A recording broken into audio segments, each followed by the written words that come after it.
Bonjour, je m'appelle Pierre.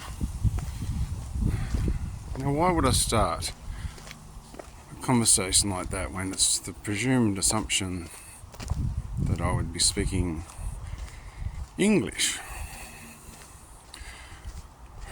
Well, am I trying to make a point? Possibly. Often, if we don't explain things from a point, if you're trying to explain something to someone, you need to start where they are at, not where you are at, where they are at. So, in that example, if someone doesn't speak French or has never heard French or never studied French, it would be, to coin a phrase, foreign to them. It's not good, bad, wrong, right. It's whatever you want to make it. But it does bring up the point. Sometimes trying to explain things, trying to talk properly even, trying to explain something to someone, if you're getting frustrated that they don't understand or comprehend what you're trying to portray, there is a potential that you haven't met them where they're at. Much easier to do in a one-on-one than a group setting, but nonetheless, it's maybe something you need to address. Or not. Free will. But the real reason, now that I've gone totally tangential off track, I wanted to talk today was about mental health stigma. Now, there's a lot of talk and chatter about changing the way that society views mental health because of the stigma around it. And while that is somewhat the case, there are some other factors that I think need to be considered. Now, this is obviously my personal view and my opinion, and this is general advice, and anyone should seek professional health provider if they think that there is a need to take this further. So this is my opinion. The biggest stigma regarding mental health is a self-stigma. And what I mean by that is we often, it's not as much about, I don't understand what people think of me, I don't want people to think something of me, so I'll put a mask on, pretend I'm somewhere else, not be authentic. But there's part of us, especially once you've sort of had some life experience, and assuming that you haven't had significant mental health issues from an early age, there's a comparison that we make to the previous version of ourselves. Might be that, like, we were confident, we could talk in crowds, talk to crowds, many different things, a level of competence, we might say. And so what happens when we have a mental health issue is we compare ourselves with that other version of ourselves. And that might sound like, I just wish I was like I used to be. The reality is, none of us will ever be the way that we used to be. Our cells change, die off, we produce new cells, skin, like our organs, the liver, they all change over time. And of course, in terms of comparison, well, we definitely shouldn't compare ourselves to someone else, but we're often hardest on ourselves.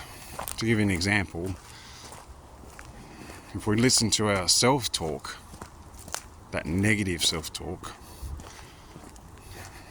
and we truly have an awareness of it, and ask ourselves a question: would I talk to someone else like that? Now, for a minute part of society, there is people who will talk to you like that. And again, that's just an expression of what's going on internal, and quite often what we consider to be our internal monologue, they have got to a stage, unfortunately, that that internal monologue has now gone external. So when someone's speaking to you like that, understand that it has nothing to do with you, and now there's no filter, it's just all coming out. One of the examples I like to use is, you've got people who, and again, alcohol is not exactly a subject we probably should talk about in relation to mental health, but it's come up, so I'm going to bring it up.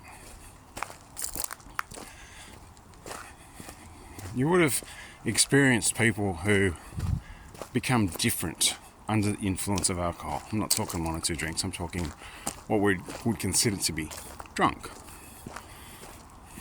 And what happens is, if someone is trying to pretend on a regular daily basis to portray someone, be someone that they're actually not, that's a lot of work. That's a lot of energy. The prefrontal cortex has to filter everything coming in and going out. Now, alcohol does this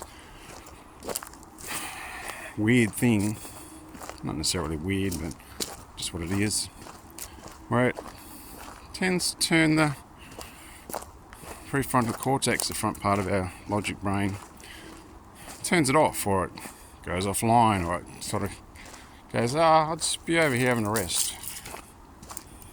And what happens is you get, I guess, somewhat authenticness in people. So you've got people that say, oh, you're such a happy drunk. Not promoting that in any way, shape or form. Or you've got people who are happy sober, but turn into a nightmare to be around when they're drunk. And if you've had enough life experience, and by that I mean age, you've probably met some of those people. Now, the irony in it is, when you're drunk, it's harder to pick, because you're drunk, they're drunk, everyone's drunk in a group setting sometimes. So you're not going to notice it because your prefrontal cortex is turned off as well. Obviously, if that escalates to a level, you're going to notice it, but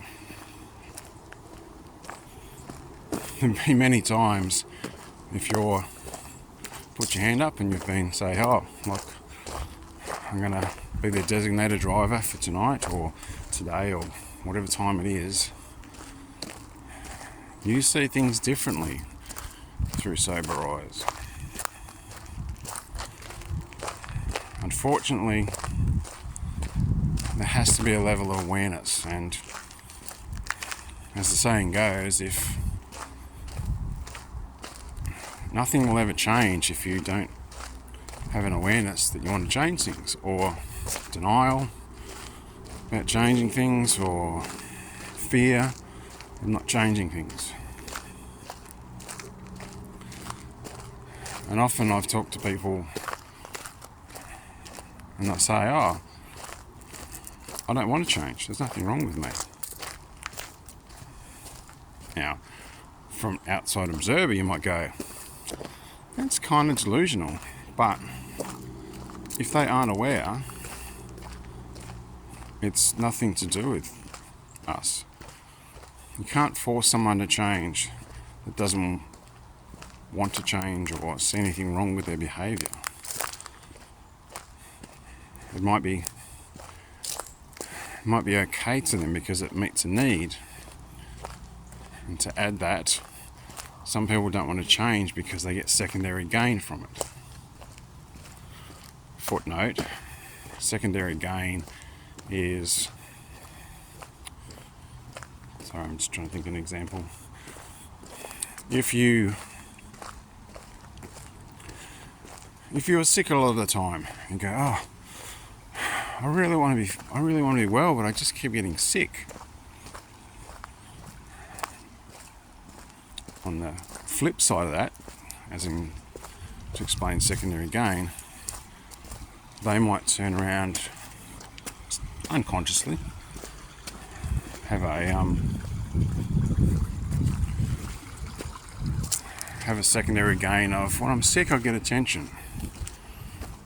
So if I don't think I get attention when I'm not sick, but I get attention when I am sick, there will be a sense of loss. Oh look, I'm well, but I'm not getting attention. Now, these are extremes, obviously.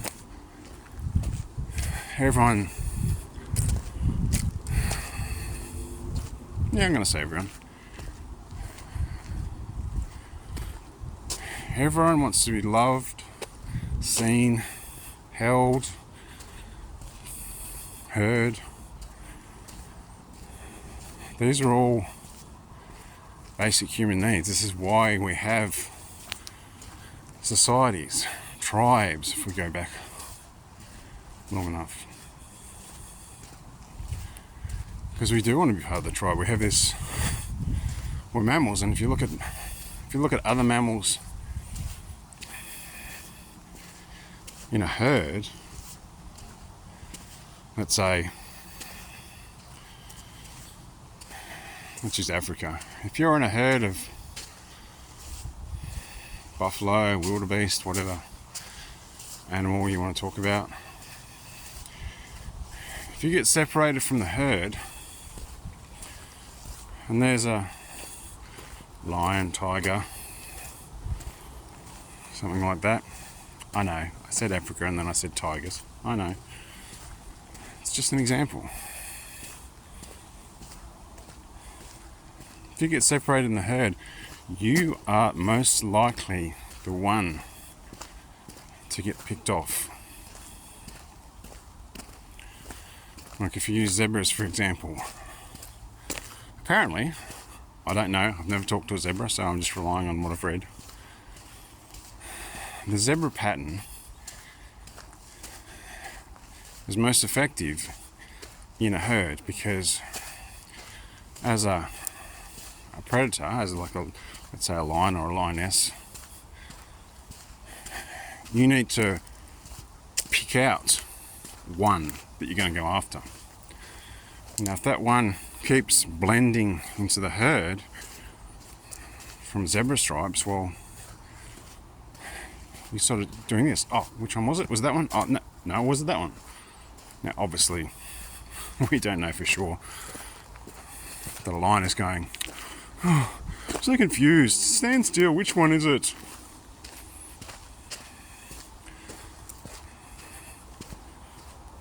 They're lions. They have a prairie life. Their survival depends on hunting. They can't go, oh, I don't feel like hunting today. Can we just get Uber Eats? Not sure whether their delivery expands to the savannah, but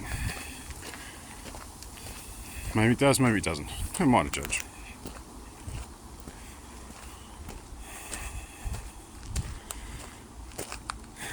So, what am I trying to say? These are questions that you need to ask yourself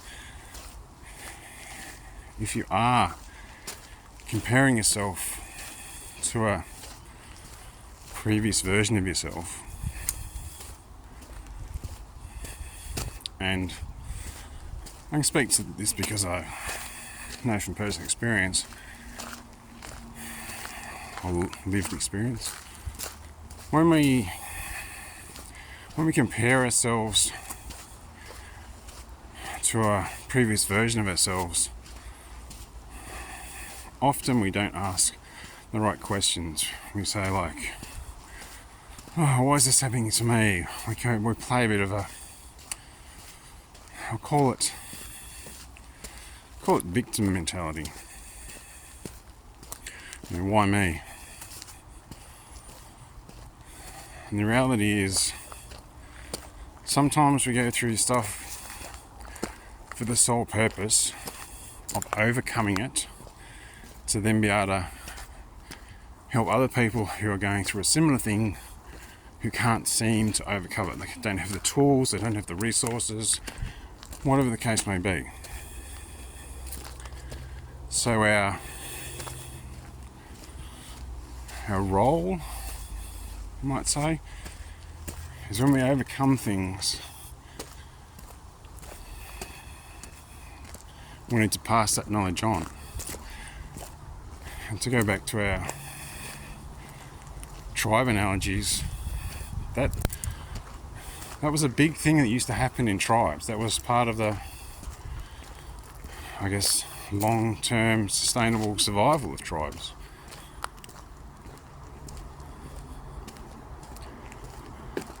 The elders, when they were young, did something, made an error in judgment, and there was someone older than them to say, hey, if this ever happens again, this is what you do. You know, don't go down this mountain trail because there's a cave where a tiger lives. Okay, well, we won't go down that way. These berries over here, very enticing, very red, and like, you know, catches your eye, but they're poisonous. Don't eat them. So that knowledge is there to be passed on. And many tribes were made up of fifth generations. The elders never really left the village because they were old and couldn't hunt for like days or sometimes weeks. So they would rely on the tribe to work together to feed everyone, whether that be like the younger ones, the older ones.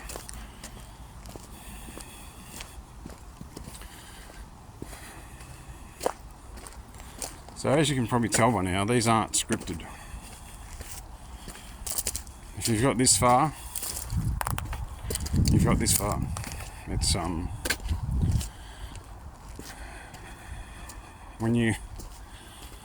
from my own experience, going from a walk in nature without listening to music, without distractions, my mind anyway comes up with these questions or thoughts about,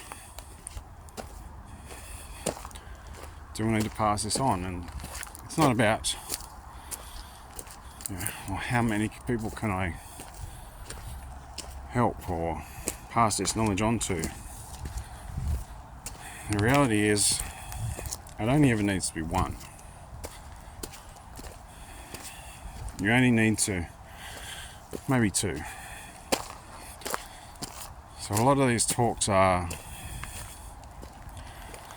often self-reflective. So there's things in them that I need to hear out loud, and then potentially hear back from someone's comment or a question. So there's things I need to hear, but there's potentially someone else. As I said, only needs to be one person, because then that one person might tell one other person, and that one other person might help one other person.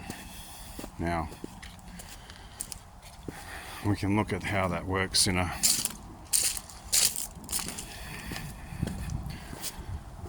infographic, but we all know that eventually, I think the number is like 70 or 90. So helping one person, you're potentially on average, helping between 75 to 90 people. With most of the world, obviously there's variations in it, but most people only really know between 200 and 250 people. No, not like, see someone they know the name, but no. Doesn't sound like a lot. Obviously there's lots of acquaintances, there's people you work with, but generally, I don't know, I'll look up the stats again, but I think it's around somewhere between 200, 225 people you know. So, if you got this far, appreciate it. As I said, I'm only here passing this on so that one person gets the information that they might need, and if you're that one person,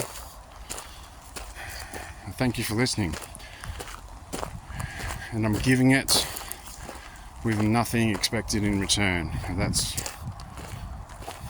kind of how it is meant to work. I'm not looking for someone to pat me on the back and say positive things or an expectation of anything else. And if no one hears this, then no one hears it. And as I said, maybe that one person that needed to hear it was this guy.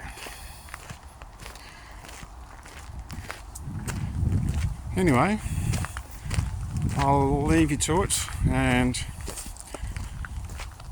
maybe we'll chat again soon. Take care of yourself. See ya.